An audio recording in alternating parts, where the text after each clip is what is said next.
necessarily think that there is a link between getting rid of swimsuit and the Me Too movement. For me, the Me Too movement is all about, it doesn't matter if I'm walking down the street in a business suit or a swimsuit, I deserve respect. I deserve to be not only, I can be looked at, but I need to also be listened to. And going forward without swimsuit, I think removes all of our leverage as candidates who are brilliant and beautiful and the culmination of everything that it means to be an American woman. When we take away swimsuit, we're not getting rid of objectification. We're simply just pushing objectification onto another group of women who are in a swimsuit. Take, for instance, the Miss Universe program.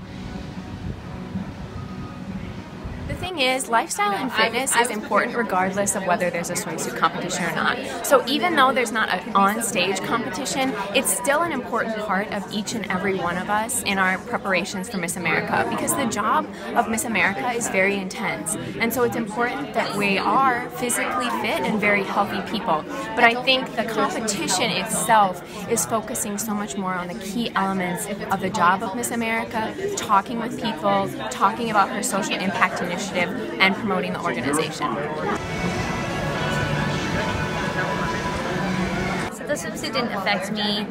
I train the same that I would whether there's a swimsuit competition or not. I'm a huge runner on top of my dancing, so I love to run. You'll catch me in the morning going on the 5-mile run, whether there was a swimsuit or whether there wasn't. And I also love gelato, so I would be eating gelato whether there was a swimsuit competition or whether there wasn't. I have a few different perspectives. I feel kind of grateful that I can see all sides of the issue. I did compete in swimsuit. I enjoyed it. I know a lot of my fellow sisters really enjoyed it. On the other hand, I recognize that most people interact with Miss America one night of the year during the broadcast, and a lot of what they're seeing is beautiful women walking around in swimsuits. And because of the way that our society is set up, that gives a certain message that isn't actually reflective of what the Miss America organization does, which is scholarships, it's service, it's more than just the swimsuit. And when you're in the organization, it's very clear that it's not about what your body looks like in the swimsuit, but it's about the way that you carry yourself, how confident you are, how graceful you are, just having real stage presence.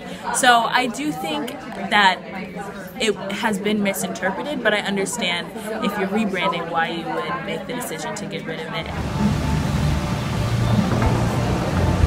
I think the loss comes from the fact that we don't have an aspect of our competition that emphasizes health and fitness, because we do put so much time into making sure that we live a healthy lifestyle. I've grown up as an athlete, and so I wish that that's something that I could showcase because it's really important to me and who I am. And so in that sense, I do think it's a bit of a loss. We no longer are able to challenge people who are objectifying us. Instead, the conversation has kind of been cut off. And so I always like to tell people that the burden of objectification doesn't lie on the object. It doesn't lie on us. It's the problem of our communities. We're not able to address that now that we aren't having that conversation about swimsuits since we're not in it. But I hope that since there is so much controversy going around it, there are more conversations being had, that we need to be talking to our communities about we're not just something to be looked at. We are some ones to be listened to.